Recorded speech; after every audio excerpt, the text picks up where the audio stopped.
The Lonnie Walker game. There's a reason why he's the fourth. Came to play in the fourth. Flashky's gonna need an IV just to get through this. Lakers pushing Golden State to the brink. Let's go around the horn. Nobody got the IV line? Lonnie Walker, the fourth quarter. Nobody got the IV line? Come on now. Still had Lonnie Walker being over the window. Just think of it this way. The Hall of Famers on the court last night. LeBron, Curry, Davis, Draymond, Clay, Reeves. But Lonnie Walker the fourth, owning the fourth, 15 points, shock and awe. And now the Lakers a game away from running Golden State out. The champs' consistency and lack thereof, startling. Look at the shots they took late. On the last big play, LeBron knew the play, it seemed, before Draymond even ran it and turned it over. And don't forget to check out Schroeder's face here at the end. All right, Bill Plaschke, around the horn to you. You were there. You're making the same Schroeder face. How did the Lakers win this one, and was it more about L.A. or Golden State? It was all about L.A., Tony. LeBron James said Lonnie Walker the fourth won the game for him. I'm not going to argue with that. 15 points off the bench in the fourth quarter. Didn't take a shot in the previous game. Played only 28 minutes in the first 8 games of the playoffs. A bench warmer, forgotten, Mr. Nowhere. He showed us how the Lakers have all bought in to what they're doing. They've all followed LeBron's lead. They're all being inclusive. They're all being the tremendous team in the defense. Turned up in the fourth quarter. LeBron in Steph Curry's face. They hold the Splash Brothers to almost nothing in the fourth quarter. 17 points in the fourth quarter. The Laker defense. Again, Lonnie Walker is emblematic of all of this. Frank Isola, is there anything else to say after Bill Plaschke wrote the column so poetically and said it on this show? It's hard to believe. On February 9th, they were 25-31. The only teams in the West with a worse record was Houston and San Antonio. Now, Bill Plaschke is 5 wins away from going to the NBA Finals. It really is hard to believe. But why did the Warriors do such a good job attacking Anthony Davis in the first half? They targeted him in pick and rolls 24 times. They scored on those plays 1.13 points, so they were doing well. They got away from it in the second half, and I know that Darvin Ham did a good job making adjustments. The problem with the Warriors, and Tony, you showed some of the shots. It's one thing for Steph Curry to take these crazy contested shots. Is everybody on the Warriors Steph Curry? Does Klay Thompson always have to take a contested shot? And I won't even mention Jordan Poole. And Steph's shots at the end of the game when they were down 1, the runner over Anthony Davis, awful. The step back against Anthony Davis, awful. And what you get is yet another loss. But I want someone to mention Jordan Poole. And what the Warriors, Israel Gutierrez, let's focus on them for a second, all right? The inconsistency. They're not putting back-to-back games together. They're not even putting back-to-back quarters together. No, and this was one of those where it was surprising because it was a Steph Curry on a mission game. He was giving you, all the assists. He was giving you the triple-double. He was, early on shooting. They were getting layups and dunks early on, as Frank was mentioning, with their early attacks. And just it didn't continue as the game went on. And outside of that fourth quarter, I think it was all about the Warriors, right? The fourth quarter, I thought it was Lonnie Walker, South Florida product, by the way, University of Miami. But it was about the Warriors with Draymond Green with the late turnovers. Steph with the decision to have Anthony Davis on the switch and try to attack him. If you're going to go to the rim, I feel like if you have options, go get another option. Go ask for a screen and get somebody else one-on-one. You don't want Anthony Davis there in those settings, and he did it twice and took 2 terrible shots. And so I think it was more about the Warriors late in the game where they normally overcome these situations. They normally avoid the turnovers and get the performance and the extra shot or 2 from Steph Curry. And this one, just a little bit more. He missed the layup. Obviously at the end there against Anthony Davis wasn't as good as he could be, and I thought they just came up that short. You say normally, you say that short. You seem to be ready to say you're still optimistic about them. I'm going to ask you that question in a second. But Harry, they went 7 games against Sacramento. They're alternating wins and losses and wins and 30-point losses. Go ahead. Yeah, I think this, to me, is about Golden State. And I agree with Izzy because, one, yes, you got the intense Steph Curry, the I'm going to go get you a bucket when we need it, Stephen Curry. He gave you the triple-double. But things were not broken for them, and they tried to fix it. For the first 3 quarters, you used the recipe that you found out late in game 1 that was going to work for you. You need to bring Anthony Davis out on the pick and roll, get him out of the paint, and run that. They scored 19 points on him when he was the primary ball defender in the first 3 quarters. They shot 8 of 11. When they got away from that in the fourth quarter, they did not score a single point on Anthony Davis and shot 0 for 5. that just didn't make any sense. That last 2.5 minutes was absolutely not just bad shooting, but just generally bad basketball by Golden State, a team that has been there more than anybody the last 5 or 6 years, and they just absolutely fell apart. And the reason that they could not just hang on to their skill after that and going away from that pick and roll was because you can't use Kevon Looney in your offense because he provides spacing issues for you, and Jordan Poole has become absolutely unplayable. So for Golden State, you just collapse this one. You let it go. It's okay. It's that simple. Plaschke, you're shaking your head no, because I think you think the Lakers had something to do with it. Can nobody on this panel give the Lakers credit? Can nobody understand the Lakers were down by 7 in the fourth quarter and they bull rushed the Warriors? Can nobody give the Lakers credit for their defense? How about Austin Reeves? The Warriors can't even guard Austin Reeves. Give the Lakers credit. God, I can't believe this panel. Bill, open your ears. We've been giving the Lakers a ton of credit. First of all, they've taken 52 more free throws than the Golden State Warriors. And here's the problem now with the Warriors. Go back to Game 6. Go back to Game 6 against Sacramento. The Warriors are 2-4 in their last 6 playoff games. They're 2-4 in their last 6. They're not playing well. This is all about the Lakers right now. Okay, it is all about. Israel, I'll give you a last word on this. Thank I want you. to ask you the next question. Yeah, no, I just want, like, Steph Curry, when you get that first look against Anthony Davis, I know when the switch had worked before, but when you get the first look and it's a bad look, go ahead and get to a different defender on the second time. I thought back-to-back it was bad decision by Steph. But the tone in Golden State's locker room afterwards sounded optimistic. You know, we've been here before. They're not actually saying the famous line, never underestimate the heart of a champion, but they're certainly invoking that, Israel. Are you as optimistic as the Warriors seem to be? I mean, I'm optimistic they can bring it back to L.A. and feel good about winning a game in L.A. I mean, they were up 12 points in this second half and looked like they were the team that had figured it out and taken away a lot of those mistakes. I think they can replicate that if they get back to a Game 6. And, you know, they're going to feel good about playing a Game 7 at home as well. They've done this once before against the Oklahoma City Thunder, although I don't think this is the same group that can pull it. Harry, are you as equally optimistic about the champs? I am, but, you know, I'm going to give Bill Plaschke some credit here and give the Lakers some credit because they are 5-0 at home this postseason, and they've won those games by almost 18 points per game. So I do think Golden State is not out of it, but at this point, they haven't given you a reason to feel good about it. Frank, the light switch that Golden State thinks they can turn on at the moment, now that they're back against the wall? Well, let's remember this. They did end the season on a 3-game winning streak. They had a 3-game winning streak against Sacramento in the first round, but this is different. LeBron James, the teams that he's been on that have gone up 3-1, it's happened 17 times. LeBron's teams are 17-0. I think LeBron's going to find a way to make it 18-0. Last year, I'll give you the last word. I got to say it. It's over. If we were tracking. It's over. We should have a graphic built for that. Prize ticket is right? If we were tracking, I thought you said it was over after after they won the play-in game, and you said it's over because they looked so bad winning the playoff game. But then what I love about you, Bill, no matter what you said before, you take whatever situation's in front of you at the moment, you reevaluate with new information. It's not a flip-flop. No, I'm reevaluating with new information. Well, maybe not. We'll move on. Heat 109, Knicks 101. Maybe it wasn't every ball, but it felt like every 50-50 ball Miami won. And that's how the Heat go up 3-1. Here's Julius Randle's quote after the game. Quote, maybe they want it more, end quote. Well, maybe they want it more. I don't know. Told you. You know, that's been who we are all year. And we got to find a way to, you know, step up and make those plays if we want to keep the season alive. Frank Isola, how do you hear that?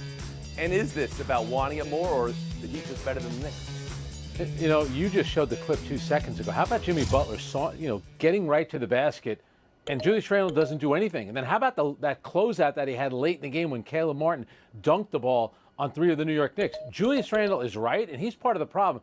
The team needs to follow who their best player is supposed to be. Their best player is Jalen Brunson, but the one that gets all the accolades is Julius Randle. He had 8 field goals, 6 fouls, and 6 turnovers last night. He has not played well enough, and it's up to the New York Knicks to get players like the Miami Heat have, who have grit and who have toughness. That used to be who the Knicks were. Right now, they're not that, and you've seen in this series. So are you saying it is true, Miami wants it more?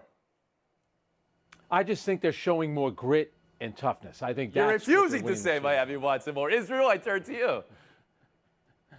That quote from Julius Randle was about as lazy as his play. And it's because when you look at who the reason why they had so many turnovers, he was the one who had the turnovers. He was the one who had the sloppy turnover and then watched as Gabe Vincent missed the shot and then the Miami Heat players who did ran back put it back in. It was Julius Randle not giving you what Jalen Brunson or R.J. Barrett and that type of passion or frankly shot selection that those other players give you. And, you know, the Miami Heat are just a more together team. And Julius Randle, yes, he's a super talented player. He's won a game in Miami this year with some crazy shots. But he takes those crazy shots all the time. And in playoff time, you need to have more structure to your offense. You need to know you're getting a good shot and not a fall-away 20-footer from your big man. So the Heat are just better prepared for playoff basketball, and it's showing. Harry Lyles, when you hear the analysis about who wants it more, who doesn't want it more, does it do anything for you? And to hear it from a player, how do you hear it? It's very big. We're all trying to find the guy who did this vibes from Julius Randle, because you are also, to Izzy's point, part of the problem with it. Yes, I think both things are true here. One, that Miami wants it more, but I also want to speak of giving people credit, give Miami credit. We have found every reason for them to not win the play-in games that they played in the first series and this series. This is a team, and Eric Spoelstra said something after the game that I really thought that stood out. He said, hey, for all the criticism, and I'm paraphrasing here, for all the criticisms that we took in the regular season, for all the different ways that we've lost, the inconsistencies, things like that, they lost all those games, and so they know how to win now. And when you have a roster filled not just with one of the best coaches of all time, but with a bunch of players that have been here before, you're going to get the result that you're getting against a Knicks team that is young and incomplete. Games you have had to have lost games in the past and learned from those losses. Sounds like it's actually the failure monologue that Giannis had. Plashke. That sort of sounds like me learning from my losses. No, but I think that the quote is a high school quote. Players all wanted to win the NBA championship. They're all playing hard. Just give Miami credit. 7 offensive rebounds in the fourth quarter. That's an unbelievable closing kick. They had better players. They had better coaches. They have a better team. All right. Last word after the horn to Israel Gutierrez. Because we're giving credit and we're talking about wanting it, Bam Adebayo, after those first 2 games in this series, he blamed himself for the Game 2 loss. His last 2 games, rebounding-wise, absolute brilliant performances. Defensive-wise, brilliant. And that's after the Hawks came into Miami in the play-in and absolutely trounced Miami on the board. It's a great performance from Bam Adebayo last week. Who wants it more and buy or sell? Next. Coach Bob Huggins on air on News Radio 700, WLW Bill Cunningham Show, said what you're seeing on the screen here, a homophobic slur, he used it twice. Huggins saying there's no excuse for the insensitive and ignored phrase he used, and he won't make one. He said that in a statement afterwards. He said he's ashamed and will fully accept all consequences, and now the university is reviewing the incident. Bill Plashke, how do you consider it all? This one's easy, Tony. Fire Bob Huggins. And fire the radio host who laughed at of wildly offensive remarks. I mean, I'm so sick of people tossing around the F word like it's some kind of a joke when it's so demeaning to so many people in this country, to the hearts and souls of so many people. And I guarantee you, on the campus of West Virginia University, there'll be a lot of people protesting this, saying get rid of Huggins. They've got to do it. You can't have a man, an educator, a man working with young people, having this kind of an attitude. Harry Lyles Jr. Yeah, a couple of things stood out to me about this. One, if you hear that sort of language, your first instinct should not be to laugh, but to correct that sort of language. That is how we make progress on issues like this. I think the other thing that really stood out to me about this is the timing. We're talking about a group of people right now where it feels like they're under a microscope of hate, and so for you to so easily say something like this with your chest, to me is alarming, and I think something that West Virginia has to consider when it comes to whether or not they're going to retain him, because do you want somebody like that right now in this climate representing your university? And it seems like the answer would probably be no. Israel Gutierrez. Well, for starters, the obsession with the LGBTQ community is strange. Like, keep us out of your jokes. It's not funny. It's almost always offensive. Secondly, if you're going to apologize, say what you did, both you and the university. You used homophobic language. You used harmful and hateful language. And lastly, it's just a matter of, yes, if you are somebody who's supposed to be leading men who begin to show up there in their teenage years, who, statistically speaking, around his staff and his players probably have LGBTQ people, you cannot be the leader of those people anymore. You have given up that opportunity. And so, yes, fire Bob Huggins and those same radio show hosts who, again, the obsession with the transgender community is very, very tiring right now. Of course, the radio host would be through the radio station, and West Virginia University would be in regards to Bob Huggins. But Israel, if I could ask a follow-up question for you. When you hear and read the statement, I should say, from Huggins, that I am ashamed and that I'm going to take anything that comes at me now, consequences, like I've taught all my players through the years. How do you hear that? How do you hear a guy who knows he's on public radio saying what he said? Which one is more genuine to you? I don't know. Frank Isola. I'm just guessing. You know, there are people who obviously have been fired for saying less than that. There are people who said much worse and somehow keep their jobs.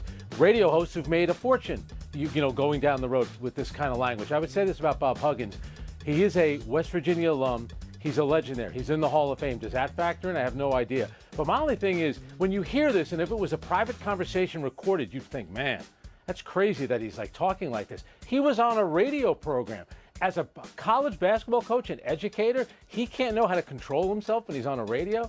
I find that a little bit And I think shocking. that was an interesting point you made, Harry Lyles. This was live on radio, and what was the response immediately after it was live on radio? It was not condemnation or not. Hold on a second. What was just said? It was laughter and ginning it up in some way. An example from last week. This is not comparing anything, but an example from last week. And the announcer, Glenn Kuiper, the baseball announcer, that was a taped segment that was recorded and no one thought much of it. And it's the thought process during the live segment or the tape segment, what happens in those moments after, that also needs to be seen. We'll move on. Buy or sell 2, Connor Bedard sweepstakes.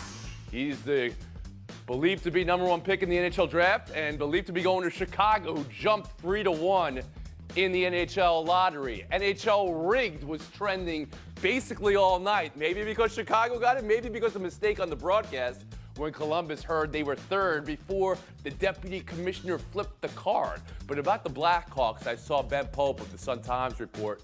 They took in $2.5 million in season tickets in just an hour and a half after getting the #1 pick. Harry, what to buy, what to sell? I also like to say things are rigged when they don't go my way, but I'm buying this for Chicago. Last time they had the #1 pick was 2007. They used that on Patrick Kane, and that helped build up what became their dynasty. They're definitely going to hope that Bedard is going to be the same thing for them in this position. Israel Gutierrez? I'm selling the conspiracy, but I'm buying some of the evidence in the conspiracy because when ESPN messes up and announces before the card ever flips over, it kind of makes you scratch your head. And when you talk about Chicago, that great franchise going, tankathon 1 year, and then all of a sudden getting rewarded, it seems. Okay, so together, your but I'm not eyebrows about are raised. conspiracies. I'm not. No, you're just saying it then on national TV. Frank Isola. He's only 17 years old. They traded Patrick Kane to the Rangers. The Rangers go out in the first round. Kane is probably going to need surgery. I don't want to hear conspiracy, especially from a guy from LA. Oh, my goodness, we do have 2 conspiracy theories.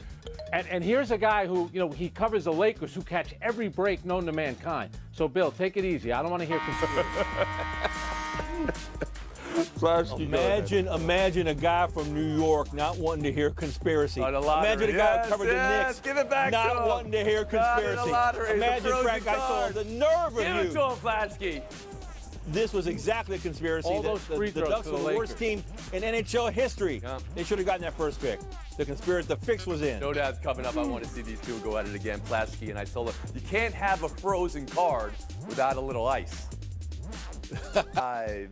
Are mini game 7s. So this makes tonight the 2 best mini words in the sports lexicon. Sixers Celtics game 5, Nuggets Suns game 5. Pivotal night for all the teams, Bill, but which one needs a win most? All the Nuggets needed bad. The Suns are coming. Durant and Booker are getting better every game. 25-37 the last game. The Suns bench is better every game. The Suns are coming together as a unit.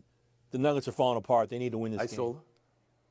No Chris Paul in that game tonight, by the way. I think it's the Celtics. They're 7-8 in their last 15 home playoff games. They're coming off a controversial loss. Everyone in Boston is picking on poor Joe Mazzulla. Meanwhile, his players are the ones walking the ball up, and Jason Tatum is passing it with a second left in the game, and Joe Mazzulla gets all the blame. I put this on the Celtics. This is a must win for them. I think the Celtics could survive losing tonight, but I like the way you phrase that answer. But Denver is an absolute need to right the ship situation. We'll move on. Showdown 2, compare the cotton candy eaten here. All right? Large bites versus small bites. What you got, Frank? Well, I never ate it as a kid. Then when I found out what's in it, I never had it yet. It's disgusting. Give me Twizzlers, give me M&Ms. I am not never eating had cotton candy. But I'll take the guy on the left. Never. Never will. Ugh. Look at that. It looks like You've never had cotton candy? What's wrong with you, Frank? No. What, you really never had cotton candy. It's the greatest treat in the world. And I love the guy. You stuff it in your face all at once, and it shrinks in your mouth. Yeah. So you get it. It's not the greatest treat in the world. tremendous. I think we can make a ruling on that one right here. But you're Frank absolutely has right. never had it. That's crazy. Melts in your That's mouth. Weird. The way Frank, it melts you're in your weird. mouth. There it is. We eat pizza in New York, Bill. Bill Plaschke, take your time. 30 seconds of face. I want to rest in peace Denny Crum, who died today at age 86, the great Louisville head basketball coach, the closest thing to John Wooden we ever had, longtime assistant to John Wooden at UCLA, went to Louisville, won 2 championships in 30 years, 23 NCAA tournament appearances, and coached with class, dignity, and grace the whole time. Never any trouble, never any rule breaking, always put the players first, always turned them into great young men. He was a great coach and a great role model for me and my family. I love Denny Crum, and again, rest in peace. That's right, Bill Plaschke, Louisville's finest. I'm sure you had a chance to cover him as well as cheer for his teams. Thank you for that remembrance. On a 23.5-hour break, we'll see you guys tomorrow around the horn. Get all those New Yorkers, Bill, and Camden guys.